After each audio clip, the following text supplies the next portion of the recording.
Hello and welcome back. You're watching Parry This. Today we are continuing our exciting series that is dissecting and explaining the Crusades one step at a time. This video is the fourth in this series, and we are covering the Knights Templar, otherwise known as the Temple Knights, the Poor Knights of the Temple of King Solomon, or simply the Templars.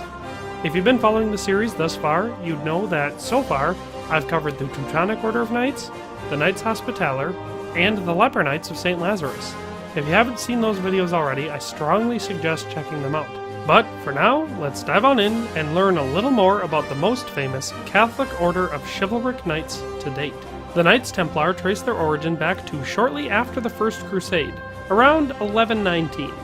A French nobleman from the Champagne region, Hugh de Payens, collected 8 of his knight relatives, including Godfrey de Saint-Omer, and began the order.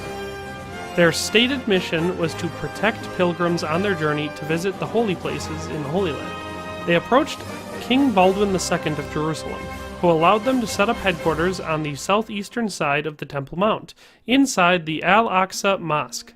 Since the Temple Mount was the site of biblical King Solomon's temple, the order took the name the Poor Knights of the Temple of King Solomon, which later became abbreviated to Knights Templar. Little was heard of the order for their first 9 years of existence, but in 1129, after they were officially sanctioned by the Church at the Council of Troyes, they became very well known in Europe. Their fundraising campaigns asked for donations of money, land, or noble-born sons to join the order, with the implication that donations would help both to defend Jerusalem and to ensure the charitable giver of a place in heaven. The order's efforts were helped substantially by the patronage of Bernard of Clairvaux, the leading churchman at the time, and a nephew of one of the original 9 knights. The order at its outset had been subject to strong criticism, especially of the concept that religious men could also carry swords. In response to these critics, the influential Bernard of Clairvaux wrote a multi-page treatise entitled De Laude Nova Militiae, or In Praise of the New Knighthood, in which he championed their missions and defended the idea of a military religious order by appealing to the long-held Christian theory of just war, which legitimized taking up the sword to defend the innocent and the church from violent attack. By so doing, Bernard legitimized the Templars, who became the first warrior monks of the Western world. Bernard wrote, "A Templar knight is a truly fearless knight, and secure on every side, for his soul is protected by the armor of faith, just as his body is protected by the armor of steel. He is thus doubly armed, and need fear neither demons nor men." Donations to the order were considerable. The King of Aragon in the Iberian Peninsula left large tracts of land to the order upon his death in the 1130s. New members to the order were also required to swear vows of poverty and hand over all their goods to the monastic brotherhood. This could include land, horses, and any other items of material wealth, including labor from serfs and any interest in any businesses. In 1139, even more power was conferred upon the order by Pope Innocent II, who issued the papal bull Omne datum optimum. It stated that the Knights Templar could pass freely through any border, owed no taxes, and were subject to no one's authority except that of the Pope. It was a remarkable confirmation of the Templars and their mission, which may have been brought about by the order's patron, Bernard of Clairvaux, who had helped Pope Innocent in his own rise. The order grew rapidly throughout Western Europe, with chapters appearing in France, England, and Scotland, and then even spreading to Spain and Portugal. The Knights Templar were the elite fighting force of their day, highly trained, well-equipped, and highly motivated. One of the tenets of their religious order was that they were forbidden from retreating in battle. So picture Navy SEALs mixed with Marines, and then add 10% more badassery. However, not all Knights Templar were warriors. The mission of most of the members was one of support, to acquire resources which could be used to fund and equip the small percentage of members who were fighting on the front lines. Because of this infrastructure, the warriors were well trained and very well armed. Even their horses were trained to fight in combat, being well known to kick or even bite the enemies. The combination of soldier and monk was also a powerful one. As to the Templar Knights, martyrdom in battle was one of the most glorious ways to die. Their code required them to stay on in the battle almost to the point of recklessness, and they were forbidden to retreat unless outnumbered by at least 3 to 1, and even then only by the order of their commander, or if the Templar flag went down. This reputation not only made them the primary choice for the best warriors of the religious, but also widely feared by all of their opponents. The Templars were also known to be skilled tacticians.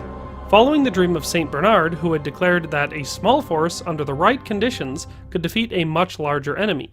One of the key battles in which this was demonstrated was in 1177, at the Battle of Montgisard. The famous Muslim military leader, Saladin, was attempting to push toward Jerusalem from the south, with a force of 26,000 soldiers. He had pinned the forces of Jerusalem's king, Baldwin IV, which was about 500 knights and their supporters, near the coast, at Ascalon. 80 Templar knights and their own entourage attempted to reinforce. They met Saladin's troops at Gaza, but were considered too small of a force to be worth fighting, so Saladin turned his back on them and headed with his army towards Jerusalem. This was a crucial mistake. Once Saladin and his army had moved on, the Templars were able to join King Baldwin's forces, and together they proceeded north along the coast. Saladin had made a key mistake at that point. Instead of keeping his forces together, he permitted his army to temporarily spread out and pillage various villages on their way to Jerusalem. The Templars took advantage of this low state of readiness to launch a surprise ambush directly against Saladin and his bodyguard at Montgisard, near Ramla. Saladin's army was spread too thin to adequately defend themselves, and he and his forces were forced to fight a losing battle as they retreated back to the south, ending up with only 1/10 of their original number. The battle was not the final one with Saladin, but it bought a year of peace for the Kingdom of Jerusalem, and the victory became a heroic legend. Another key tactic of the Templars was that of the squadron charge. A small group of knights and their heavily armed war horses would gather into a tight unit which would gallop full speed at the enemy lines, with a determination and force of will that made it clear that they would rather commit suicide than fall back. This terrifying onslaught would frequently have the desired result of breaking a hole in the enemy lines, thereby giving the other Crusader forces an advantage. This was more often than not one of the few things that led to most Crusader victories in the field. The Templars, though relatively small in number, routinely joined other armies in key battles. They would be the force that would ram through the enemy's front lines at the beginning of the battle, or the fighters that would protect the army from the rear. They fought alongside King Louis VII of France and King Richard I of England. In addition to battles in Palestine, members of the order also fought in the Spanish and Portuguese Reconquista. Though initially an order of poor monks, the official papal sanction made the Knights Templar a charity across Europe. Further resources came in when members joined the order, as they had to take oaths of poverty and therefore often donated large amounts of their original cash or property to the order. Additional revenue came from business dealings, since the monks themselves were sworn to poverty, but had the strength of a large and trusted international infrastructure behind them. Nobles would occasionally use them as a kind of bank or power of attorney. If a noble wished to join the Crusades, this might entail an absence of years from their home, so many nobles would place all of their wealth and businesses under the control of the Templars, to safeguard it from others until their return. The Order's financial power became substantial, and the majority of the Order's infrastructure was devoted not to combat, but to economic pursuits. By 1150, the Order's original mission of guarding pilgrims had changed into a mission of guarding their valuables through an innovative way of issuing letters of credit, an early precursor of modern banking. Pilgrims would visit a Templar house in their home country, depositing their deeds and valuables. The Templars would then give them a letter which would describe their holdings. Modern scholars have stated that the letters were encrypted with a cipher alphabet based on a Maltese cross. However, there is some disagreement on this, and it is possible that the code system was introduced later, and not something used by the medieval Templars themselves. While traveling, the pilgrims could present the letter to other Templars along the way to withdraw funds from their account. This kept the pilgrims safe, since they were not carrying anything valuable, and further increased the power of the Templars. Despite being vast, their holdings were necessary to support their campaigns.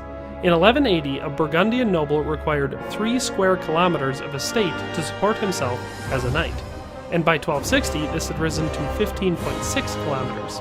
The order potentially supported up to 4,000 horses and pack animals at any given time.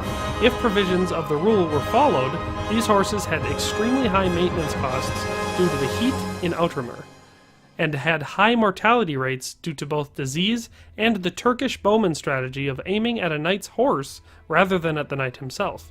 In addition, the high mortality rates of knights in the east, regularly 90% in battle, not including wounded, resulted in extremely high campaign costs due to the need to recruit and train more knights continuously.